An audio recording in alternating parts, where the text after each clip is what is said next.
Merci d'être avec nous sur Télé 50 et surtout meilleurs vœux à tous. 1er janvier, premier jour de l'année 2013 et pour cette nouvelle année, le chef de l'État congolais a présenté ses vœux à la nation hier et au cours de son message de vœux, Joseph Kabila a appelé à la cohésion nationale pour mettre fin à la guerre qui sévit dans l'est du pays. Le président congolais a invité tous les Congolais à œuvrer pour que l'année nouvelle soit effectivement celle de la cohésion nationale. On l'écoute. Mes chers compatriotes, l'année 2012 qui s'achève ce jour aura été une année de grands défis et de dures épreuves. Puisse l'année 2013 être une année d'espoir et de succès, une année au cours de laquelle nous pourrons mettre hors d'état de nuire les forces négatives dans notre pays et consacrer à nouveau tous nos efforts à la reconstruction nationale. En ce moment précis où la province du Nord Kivu est en proie à une guerre injustifiable, souvenons-nous de nos compatriotes qui y vivent et qui ne peuvent célébrer l'avènement de l'année nouvelle dans la quiétude. Ayons une pensée pieuse pour ceux d'entre eux qui ont trouvé la mort. À nos concitoyens qui souffrent de maladies et à ceux qui ont perdu des êtres chers, nous exprimons toute notre compassion. Aux vaillants éléments de nos forces armées, à ceux de la police nationale et de services de sécurité, ainsi qu'à toutes les bonnes volontés qui, à travers le monde, œuvrent pour la paix et la prospérité de notre pays, nous disons merci. Mes chers compatriotes, l'année qui se termine aujourd'hui aurait mieux marqué la mémoire collective si une guerre d'agression n'était pas venue perturber le cours normal de la marche de notre pays vers son émergence. Pendant que toute son énergie consacrée à la reconstruction du pays, le peuple congolais reprenait espoir, des compatriotes se sont laissés entraîner dans des actions de déstabilisation aux conséquences incalculables. Complotant contre la mère patrie, ils se sont fait complices de ceux qui ne veulent pas voir advenir une République démocratique du Congo unie, stable et prospère. Puis ces compatriotes se ressaisir, prendre conscience de torts qu'ils causent à la nation et faire amende honorable. Pour ma part, je m'engage à consacrer toute mon énergie pour le retour de la paix et pour la poursuite de nos objectifs de développement, en implorant Dieu pour que l'année 2013 soit à tous égards meilleure que l'année 2012. Je souhaite une bonne et heureuse année nouvelle à vous tous, ainsi qu'à tous ceux qui ont choisi la République démocratique du Congo comme seconde patrie. Et nous allons prendre le chapitre des événements de l'année. L'année 2012 a été une année de crise, mais aussi d'exploits, sinon de succès pour la République démocratique du Congo. Elle a, vous le savez, été pays hôte du 14e sommet de la francophonie du 12 au 14 octobre dernier.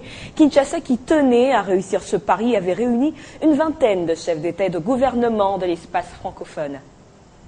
Sous le thème de l'environnement et du développement actuel, le premier sommet de la francophonie dans la région d'Afrique centrale de tous les enjeux.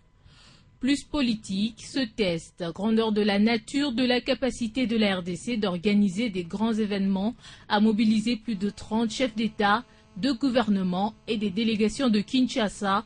Près de 500 journalistes et environ 6000 visiteurs y participent pour 2 jours de débats et d'échanges culturels et de fêtes autour du français. Toutes les résolutions déclinées au cours de cette réunion, notamment celle de la situation en RDC, au Mali, ont été alors adoptées à l'unanimité par les délégations présentes.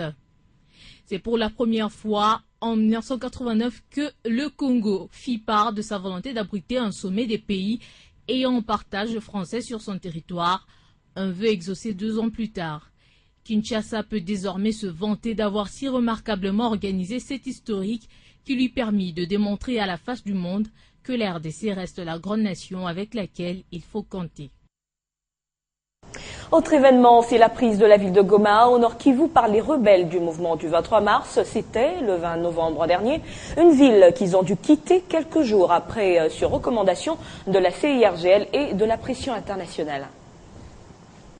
Armes à la main et visant les richesses congolaises, le M23 prit le contrôle de la capitale du Nord Kivu après des échanges de tirs dans la matinée du 20 novembre 2012. Goma est tombé. C'est la phrase qui revenait dans les journaux télévisés des chaînes nationales et internationales. Il est 12 heures lorsque la chaîne nationale et Télé 50 retransmettent le message du chef de l'État Joseph Kabila qui appelle à la mobilisation nationale. C'est le même message, la mobilisation générale.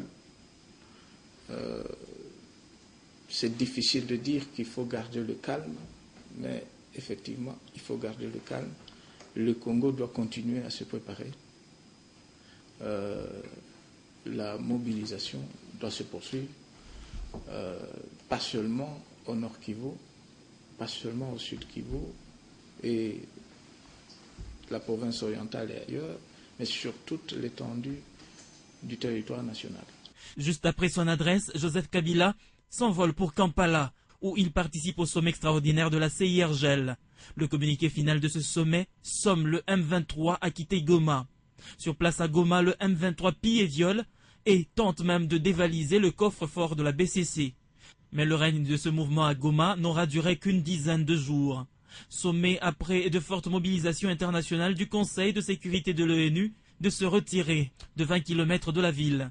Les voleurs s'en vont, s'est écrié un habitant de Goma. À Kinshasa, les étudiants souhaitent manifester munis de banderoles où l'on pouvait lire « Non à la guerre ». La police est intervenue pour les disperser dans plusieurs quartiers de la capitale. À Kisangani, des centaines d'étudiants sont descendus dans les rues pour manifester leur soutien aux habitants de Goma. Le Rwanda et l'Ouganda sont cités dans un rapport des Nations Unies publié récemment comme des soutiens actifs du M23. En une quinzaine d'années, l'Est de la RDC, où sévissent de nombreuses milices et rébellions, a déjà été le théâtre de 2 guerres régionales impliquant jusqu'à 7 pays africains, dont le Rwanda et l'Ouganda, qui cette fois encore sont accusés malgré leur démenti de soutenir le M23. Cette crise a ouvert une porte aux négociations de Kampala et reste l'un des événements qui a marqué l'année 2012. 10 gouvernements de technocrates, le gouvernement Matata, durant cette année 2012, en tout cas, depuis avril, dès son investiture à l'Assemblée nationale, est passé à quelques réformes innovantes, bien que beaucoup reste à faire, notamment dans le secteur de transport en commun.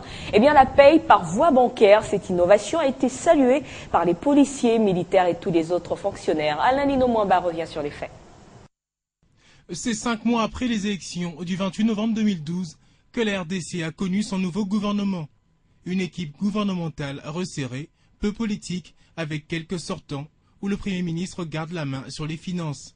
Âgé de 47 ans, ministre de Finances sortant, son gouvernement, nommé le 18 avril, va compter 36 membres, 2 vice-premiers ministres, 25 ministres, un ministre délégué et 8 vice-ministres contre 46 dans le précédent gouvernement. L'efficacité, le travail, l'intégrité et la moralité seront les principes de base de ce gouvernement dont une lourde tâche l'attendait. Dans le groupe figure un professeur d'économie, Daniel Mukoko Samba. C'est lui-là qui fut directeur de cabinet adjoint du Premier ministre sortant. Il va hériter du budget avec rang de vice-premier ministre. Et c'est de cette vice-primature que va passer la mise en application de la paye par voie bancaire. En payant les fonctionnaires par voie bancaire, nous comprenons mieux ce qui se passe dans ce secteur-là. Est-ce qu'il y a des fonctionnaires fictifs? Est-ce qu'il n'y en a pas? Est-ce que les comptes qui sont ouverts sont mouvementés par par leurs bénéficiaires ou non. Et donc c'est ce retour d'informations que nous recevons des banques commerciales qui nous permet d'améliorer progressivement le fichier des fonctionnaires et ainsi de faire des économies. Lorsqu'on découvre des fonctionnaires fictifs, on les sort du fichier et on gagne de l'argent pour le pays. Une première dans le pays, mettant fin à l'ancien système qui générait beaucoup de problèmes de détournement et d'amputation de salaire. Pour son lancement avec le suivi de la Banque centrale du Congo, l'opération va concerner environ 20 000 personnes à Kinshasa, la capitale, et sur l'ensemble du pays, 1,5 million de fonctionnaires. C'est une chose convenable que nous avons trouvée, parce que de cette façon, il y a lieu d'éviter beaucoup d'abus et beaucoup d'injustices qui se commettaient. C'est ce que je peux appeler les douleurs d'accouchement, d'enfantement. C'est peut-être le début, mais une fois que la structure sera mise en place, je crois que les choses vont marcher comme sur les roulettes. Par la suite, les policiers et militaires vont être ciblés en débutant par les officiers de Kinshasa pour un premier essai en octobre qui par après va se poursuivre normalement et ce avec grand succès. Fruit d'une détermination et des concertations nourries bien planifiées en amont. Les petits problèmes enregistrés ne vont pas empêcher l'évolution du processus et ceux qui vont s'y opposer se verront devant la justice. Et pour une paye encore plus rapide, les sociétés de téléphonie mobile seront associées par le mobile banking avec un premier test réussi en ce mois de décembre avec les éléments de la police de la ville de Kinshasa. Dans l'est de la RDC, précisément au Nord Kivu, bien que la sécurité y soit après l'occupation rebelle, mais la situation humanitaire, elle reste toujours préoccupante. Dans son message de vœux à l'occasion du Nouvel An, le gouverneur du Nord Kivu, Julien Paluku, a lancé un SOS à la communauté nationale et internationale pour des solutions durables. Martial Bendelo est notre correspondant sur place.